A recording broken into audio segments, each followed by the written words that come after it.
পঞ্চম দিন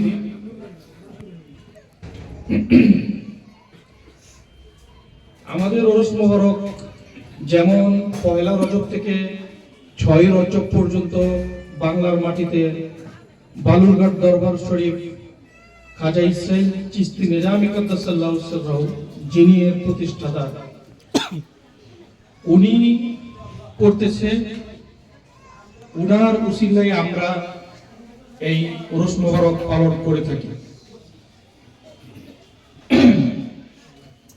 সেম ভারতের আজমির শরীফেও খাজা বাবার রজা মোবারকে আমাদের এই ওরস মোবারক, খাজা বাবার ওরস মোবারক পালিত হয়ে আসছে। ওখানেও ওরস মোবারকের শেষ রজনী চলছে। আমাদের বাংলার মাটিতে বালুরঘাট দরবার শরীফেও ওরস মোবারকের শেষ রজনী চলছে। তো উনি খাজা মঈনুদ্দিন চিশতি রহমতুল্লাহ আলাইহি, যার মাধ্যমে আমরা চিশতিয়া নিজামিয়া খানদান পেয়েছি। উনি ছিলেন আত্মায়ে রাসূল, সুলতানুল হিন্দ, খাজা গরিবে নওয়াজ। ও সবচেয়ে বড় কথা হচ্ছে যে আমাদের পাকে পাঞ্জাতন হযরত ইমাম হাসান আলাইহিস সালাম, হযরত ইমাম হোসেন আলাইহিস সালামের বংশধর।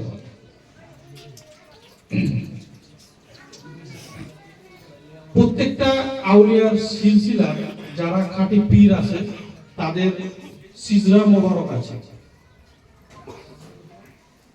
তো সিজরা মোবারক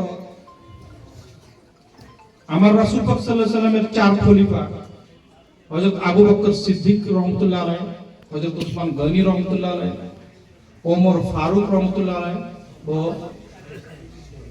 মাওলা আলী কারামুল্লাহ ওয়াজহু, এই 4 খলিফার মাধ্যমে উনাদের থেকে তরিকা আসছে। তো কিছু তরিকা 4 খলিফা 3 খলিফার দ্বারা চলে গেছে।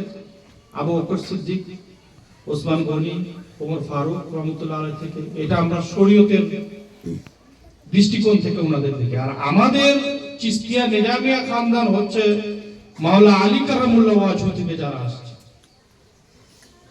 মাওলা আলী কারামুল্লাহ ওয়াজহু হচ্ছে পাকে পাঞ্জাতনের অংশ। রব্বুল আলামিন যখন এই মাখলুকাতের কোনো কিছুই সৃষ্টি করেনি, তখন পাক পাঞ্জাতন সর্বপ্রথম সৃষ্টি করে। এই পাক পাঞ্জাতনের যখন পৃথিবীতে কোনো কিছুই ছিল না, তখন এই পাক পাঞ্জাতনকে প্রভু সৃষ্টি করে। এই পাক পাঞ্জাতন থেকে, পাক পাঞ্জাতনে হচ্ছে আমাদের হুজুর কিবলা হযরত মুহাম্মদ সাল্লাল্লাহু আলাইহি সাল্লাম, খাতুনে জান্নাত মা ফাতেমা, মাওলা আলী কারামুল্লাহ ওয়াজহু, ইমাম হাসান আলাইহিস সালাম, হযরত ইমাম হোসেন আলাইহিস সালাম। তো ওনাদের কাছ থেকে আমরা চিশতিয়া নিজামী তরিকায় আসছি।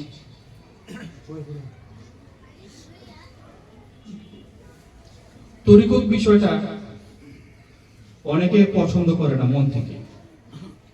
একটা ভণ্ডামি, এটা একটা গাফলতি মনে করার কিছু কারণ আছে। সব জায়গায় ভালো এবং মন্দ উভয়টাই আছে। এই তরিকতের মধ্যে ভালো এবং মন্দ উভয়টাই আছে। ভালো মন্দ নিয়ে সব কিছু। তো আমরা যে ইসলাম ধর্ম পেয়েছি, আমাদের এই ইসলাম পাওয়ার মূলত কারণ ওলিয়া উলিয়া গাউস কুতুব। আমরা ওলিয়া উলিয়া গাউস কুতুবের মাধ্যমে আমরা ইসলাম ধর্মটা পেয়েছি। কোন মোল্লা মুন্সি মুফতি মুহাদ্দিস আল হাদিস আহলে হাদিস তাদের মাধ্যমে নয়।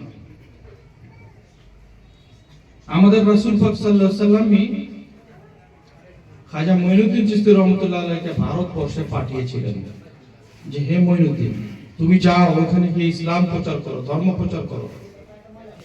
তো ওনার হুকুমে খাজা মঈনুদ্দিন চিশতি রহমতুল্লাহ আলাইহি ভারতবর্ষে আসেন। আয়েশা ধর্ম প্রচার করেন, লক্ষ লক্ষ মানুষকে দ্বীনের শিক্ষা দেন, শান্তির ধর্ম প্রচার করেন। আমাদের ধর্মটা মূলত শান্তি।